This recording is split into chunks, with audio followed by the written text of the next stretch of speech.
start at the periphery, not at the center. Remember this conversation in one of the GI Mastermind workshops as well. Like, people, once you participate, like you're so excited, you want to go implement it tomorrow. You want to get your board together and you want to tell them, hey guys, wake up, we got to do this now. And then some people did try that. And what happens is everyone resists.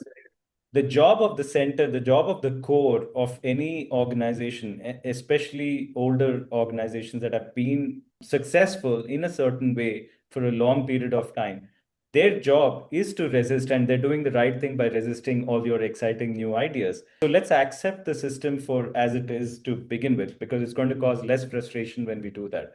So because the center is the cash cow, the center is providing for the present. The center means paying for my mortgage and my children's education, for my retirement. Like, so how can you go and say that center is not going to exist? Of course, people are going to resist that. So let's leave that aside and let's not touch the center. Let's start at the periphery. Let's start at the low-hanging fruit. Let's start with the people who are already seeing the future from the lens that you're seeing. Instead of trying to convince anybody, can I find someone who is as excited about stuff that's happening and who is as bored of the existing norm? So if I can find those innovators, then I start collaborating and partnering with them. Like, so that's another way to look at it. The another thing for large organizations, even private practice or academic centers, is to find stuff that nobody wants to touch.